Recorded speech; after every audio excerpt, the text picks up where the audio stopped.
Bismillahirrahmanirrahim. Assalamu alaikum class 3. Hope you will be fine. I am your science teacher Quratulan.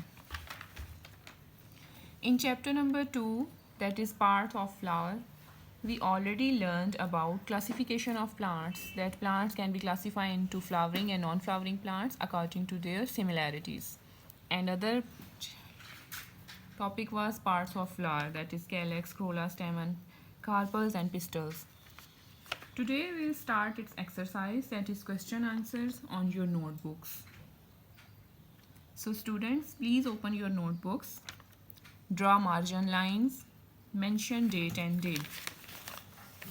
आप लोग अपनी science की notebook open करके ऊपर ये डेट मेंशन करें, एक साइड पे 24 मार्च 2020, डे मेंशन करें ट्यूसडे, नीचे आप लोग हेडिंग देंगे chapter number 2, that is parts of a flower, उसका नेम लिखेंगे, फिर नीचे लिखें short questions,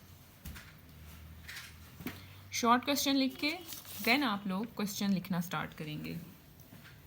question number 1, how many whorls are there in a flower, name them.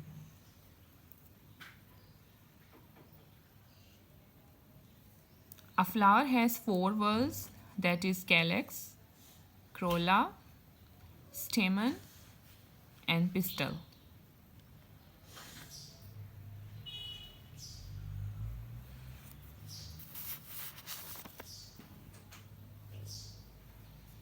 Question number 2, what is pollination? Answer लिखें इसका. Transfer of pollens from anther to stigma is called pollination. This is anther and it is stigma. ये male part है, ये female part of a flower. Anther से जब pollens इस पे गिरते हैं स्टिग्मा पे, तो that process is called pollination. लिख लें आप लोग आंसर इधर से देखकर.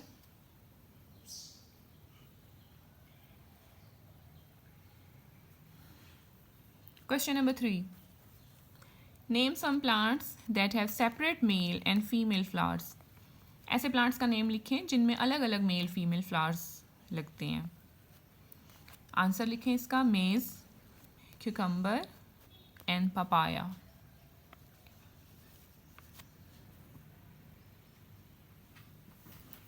जी, ये 3 शॉर्ट क्वेश्चन करने के बाद आप लोग नीचे हेडिंग देंगे लॉन्ग क्वेश्चन.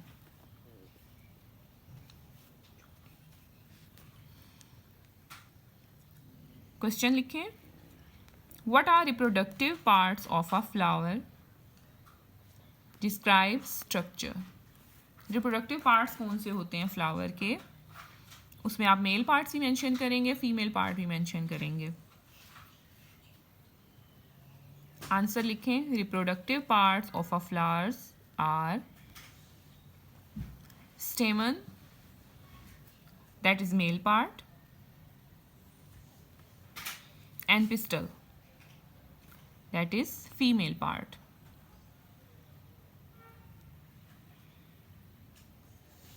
स्टेमन की हेडिंग देंगे आप लोग पहले.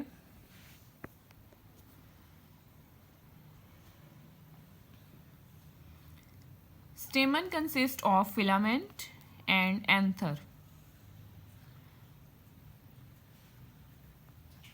The anther produce pollens.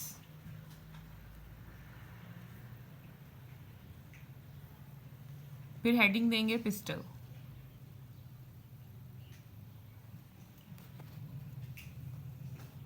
This is female part that consist carpals.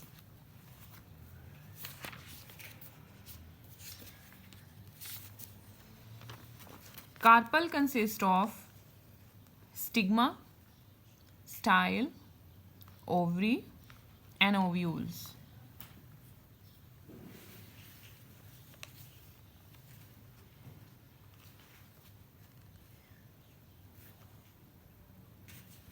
Ji, short and long question करने के बाद आप लोग हर चैप्टर जब कंप्लीट हो जाता है, इसके क्वेश्चंस करने के बाद आप लोग वर्कशीट करते हैं. अब वर्कशीट जब आप लोग इंशाल्लाह स्कूल आएंगे तो आपको प्रोवाइड की जाएगी. एक दफ़ा आप लोग देख लें, मैं रीडिंग कर देती हूँ इस वर्कशीट की. सबसे पहले fill in the blanks, true false होते हैं इसमें, match the column, label diagram. Reading मैं कर देती हूँ, आप लोग जब आएंगे तो आप सबको वर्कशीट्स कॉपी पे पेस्ट कर दी जाएंगी. फिल इन द ब्लैंक्स इसकी हैं. Plants are classify in dash and dash plants. आपने पढ़ा था कि किस किस में क्लासीफाई करते हैं हम उनको, flowering and non flowering plants. Number 2, ginger plant is an example of dash plant, flowering plant. 3, a typical flower consists of dash whorls. अभी आपने short questions में देखा है, a flower has 4 whorls. Number 4, all the petals together are called dash, corolla. Number 5, a stamen consists of dash and dash, anther and filament. Question number 2, true false. 1, all the sepals together are called calyx. Yes, it's true. Petals जब इकट्ठे होते हैं तो उनको corolla कहते हैं. सारे sepals जब combine होते हैं उनको calyx कहते हैं. Number 2, a carpel is made up of anther and filament. False. Anther और filament से क्या बनता है? Stamen बनता है, not the carpel. 3, stamen makes the first whorl of flowers. False. Number 4, stigma receive pollen from the male part. True. Number 5, papaya plant is having separate male and female flowers. True. Match the columns देख लें. Classify, Carlinius enclosed, pollination, pistil covered, put things in group, Swedish botanist, female part, transfer of pollens. Classify क्या मतलब होता है? Put things in a group, different grouping करना classification होती है. Karl Linnaeus ने क्या किया था? स्वीडिश बॉटनिस्ट था जिसने क्लासिफिकेशन का निज़ाम मुतारिफ करवाया था. Enclosed, covered, pollination, transfer of pollens, pistol क्या होता है? Female part. फिर ये लेबल है, डायग्राम लेबलिंग. ये जब आप लोग आएंगे तो फिर इसको लेबल करेंगे.